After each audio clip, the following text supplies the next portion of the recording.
नमस्कार, मी राहुल कुलकर्णी. एनडीटीव्ही मध्ये तुमचं स्वागत आहे. पुन्हा तीच आमची विनंती, आमचं युट्यूब चॅनल सबस्क्राईब करा, बेल आयकन दाबा, कारण एनडीटीव्ही सगळ्या सोशल मीडिया प्लॅटफॉर्मवरती आहे आणि अधिकात अधिक लोकांपर्यंत हे व्हिडिओ जाऊ द्या आणि व्हिडिओ शेवटपर्यंत पहा.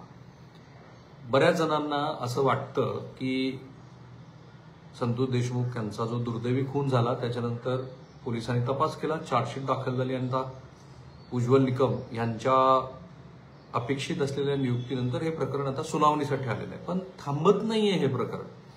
हे प्रकरण नवनव्या रंजक वळणावरती येत आहे. जसं सुरेश धस यांनी एका माध्यमाला मुलाखत दिली आणि त्यांनी सांगितलं की हा जो भोसले कार्यकर्ता आहे, जो पारधी समाजाचा आहे, हा सुरेश धस यांना हरणाचं मांस आणून द्यायचा असं सांगून सुरेश धस यांचा खून करण्याचा प्रयत्न केला आणि त्यासाठी राजस्थानमधल्या बिश्नोई समाजाच्या लोकांना मुंबईमध्ये आणलं होतं.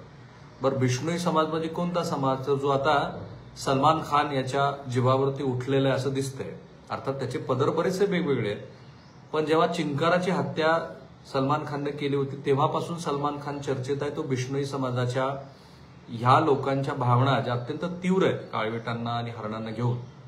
तर आता सुरेश धस असं म्हणतायत की त्यांना ह्या प्रकरणात त्यांचा खून करण्यासाठी खोटी कहाणी रचली गेली आणि त्या कहाणीवरती आता महाराष्ट्रात चर्चा सुरू आहे आणि त्यांचा जो रोख दिसतोय तो पुन्हा परळीकडे आहे आणि ऑब्व्हियसली त्यांचे जे राजकीय विरोधक आहेत श्री धनंजय मुंडे यांच्याकडे ते रोख व्यक्त करतात. म्हणजे आडून पाडून बोलता असताना सुरेश धस हे सातत्यानं श्री धनंजय मुंडे यांच्यावरती टीका करताना दिसतात. हा झाला भाग 1. त्याच्यावरती आणखी स्वतंत्र आपण व्हिडिओ करायला हवा.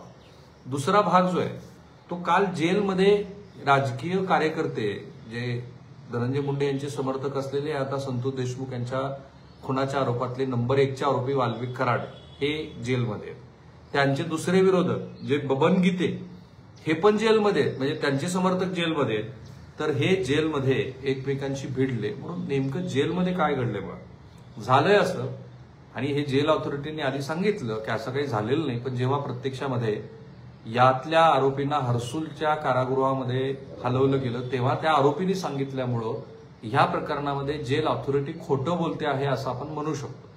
तर नातलगांना फोन लावल्याच्या कारणावरून बीडच्या कारागृहामधल्या 2 गटामध्ये ही वादावादी झाली आणि नंतर हाणामारी झाली. सरपंच संतोष देशमुख प्रकरणात बीडच्या तुरुंगात असलेले माजी मंत्री धनंजय मुंडेचा राईट हँड वाल्मिक कराडला विरोधी टोळीतील महादेव गीते व मकोकातील आरोपी अक्षय आठवले यांनी तुरुंगातच मारहाण केली. हे मी पॉइंटर्स लिहून काढले.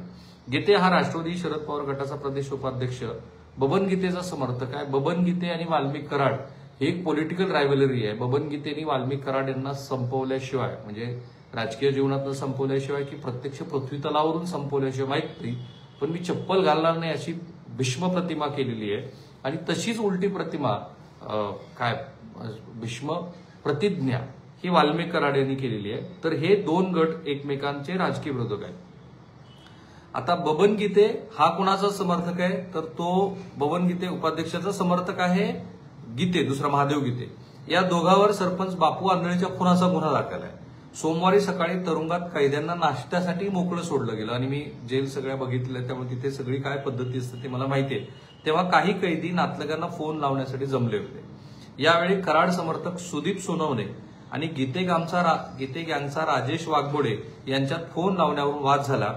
सोनवणे व गीते यांच्यासोबतच्या कैद्यांनी एकमेकांना मारहाण केली. यावेळी महादेव व अक्षयने वाल्मिक कराडच्या 2दा कानशिलात लगावली असं वेगळ्या माध्यमांनी प्रकाशित केलेलं आहे. सुदर्शन घुलेलाही मारहाण झाल्याची माहिती आहे, पण सुरुवातीला कारागृह प्रशासनानं याचं खंडन केलं होतं. झालं नंतर ट्विस्ट कधी आली, किंवा जेल बाहेर हे पडले. कधी पडले की जेव्हा यातल्या गीतेसह 4 जणांना हर्सुलच्या कारागृहामध्ये हलवण्यात येत होतं त्यावेळेला काय झालंय बघा. गीतेने आरोप केला आणि आता सकाळी एक नवीन माहिती आली की गीतेच्या पत्नीनं आरोप केलाय की याच्यामध्ये अनेक लोक असे सहभागी होते आणि त्यांना गीतेचा जीवच घ्यायचा आहे. त्यांनी सांगितलं की कराडच्या सांगण्यावरून आम्हाला मारहाण झाली आहे. या वादानंतर महादेव गीतेसह त्याच्या गांगचे राजेश वाघमोडे, मुकुंद गीते व राजाभाऊ नेहरकर यांना संभाजीनगरच्या हर्सुल कारागृहामध्ये हरवले. त्यापूर्वी महादेव गीते यानं वाल्मिकच्या सांगण्यावरून आम्हाला मारहाण झाली असं माध्यमांना ओरडून सांगितलं. जेलर व बाबा म्हणजे पोलीस मिळालेले आहे तेथील सीसीटीव्ही तपासा असं त्यांनी प्रसारमाध्यमांना सांगितलं. हे सगळं इतकं रंजक आहे की एखादी बॉलिवूडची सोडा आता हॉलिवूडची मूव्ही सुद्धा याच्यावरती होऊ शकते. आणि काही लोक म्हणजे आम्ही माध्यम कर्मी म्हणून आमची ही जबाबदारी आहे. कोणतंही प्रकरण असो आम्ही अशाच पद्धतीनं खोलात जाऊन त्याचं वार्तांकन करू. कोणतंही प्रकरण असो ते आम्हाला टीका करतायत की तुम्ही एका विशिष्ट गटाची, अजिबात नाही. कोणताही गट असो आणि कोणताही जात आणि कोणताही धर्म असो, जे घडेल जसं घडेल तसं आम्ही महाराष्ट्राला दाखवू. आता सुरेश धसानी त्याच्यावर नवीनच मागणी केली. ते असं म्हणाले की जेलमधल्या ह्या, बरं गंमत अशी की यातल्या सगळ्या बातम्या ह्या सुरेश धसानाच आधी कळतात. म्हणून जेव्हा अंजली दमानी यांनी असं म्हटलं की आता सुरेश धस जे आरोप करतायत त्यांचं काही खरं नाहीये, माझं असं मत आहे की आतापर्यंत सुरेश धस यांनी जेवढे जेवढे आरोप केले ते सगळे खरे ठरले. त्यामुळे सुरेश धसाने आता जो आरोप माध्यमांना केला त्याच्यानंतरच माध्यमांना असं कळलं की जेलमध्ये काहीतरी घडलंय, तर ते शब्दशः खरं आहे. आणि सुरेश धसांनी पुढे अशी मागणी केली की ह्यातल्या कराडला, अमरावती किंवा नागपूरला हलवा. मला अशी माहिती मिळालेली आहे की महादेव गीते व अक्षय आठवले यांनी वाल्मिक कराडला मारहाण केली. आपल्याला कराडने खोट्या गुन्ह्यात अडकवल्याची महादेवची तक्रार होती, त्यामुळे त्याला मारहाण झाली. हे कोणी सांगितलं? फक्त त्याला हाताने मारहाण झालेली, कोणत्या वस्तूनं मारण्यात आलेलं नाहीये. त्यामुळं कराडला रुग्णालयात नेण्याची गरज नाहीये. तिथे वाल्मिकला जेलमध्ये व्हीआयपी ट्रीटमेंट मिळते वगैरे सुरेश धसानी आता मागणी केली. आणि ते पुढे असं म्हणाले की वाल्मिकला अमरावती किंवा नागपूरच्या जेलमध्ये हलवा. आता पुन्हा अजून एक ट्विस्ट आहे या प्रकरणामध्ये. ह्यातला एक आरोपी बबन गीते जो फरार आहे, त्यांनी एक फेसबुकवरती पोस्ट केली आणि त्यात ते असं म्हणाले की अंदर मारना या मरना सब कुछ माफ है. आणि नंतर बबन गीतेने ती पोस्ट फेसबुकमधनं डिलीट पण केली. काय चाललंय महाराष्ट्रामध्ये? काय चाललंय म्हणजे कुणालाच कुणाचा काहीच माहिती नाही. आता नंतर बीडच्या कारागृह अधीक्षकांचं एक स्टेटमेंट आलंय. ते असं म्हणाले की कैद्यांच्या वादाचा अहवाल वरिष्ठांना पाठवलाय, त्यांच्या सूचनेवरून कैदी स्थलांतरित केले. पोलीस सीसीटीव्ही चेक करतील, वादात जे सहभागी असतील त्यांच्यावर गुन्हा नोंद होईल. कराड व घुले यांना मारहाण झालेली नाही. ते कोण म्हणतंय? बक्सर मुलानी, कारागृह अधीक्षक बीड. म्हणजे आधी ते नाही म्हणाले, नंतर मात्र सुरेश धस यात आहे म्हटल्यानंतर ते हो म्हणाले. आता मी तुम्हाला नवीन एक माहिती सांगतो. ती आहे की जी मनीषा कारभारी बिडवे, ती कळमची आहे. ती आता मृत झाली. तिचा मृतदेह 8 दिवस कुजलेल्या अवस्थेमध्ये ती जिथे कुठे राहत होती, ती राहते द्वारका नगरी कळममध्ये. मी धाराशिव जिल्ह्याचा, त्यामुळे मला कळम आणि तो सगळा परिसर माहिती आहे. आता सुरुवातीला जेव्हा ही बातमी आली की दुर्दैवी संतोष देशमुख यांचा खून जेव्हा झाला, तेव्हा हे अनैतिक संबंधातलं घडलं आहे असं दाखवण्यासाठी एका महिलेकडे हे प्रेत पाठवलं जात होतं वगैरे.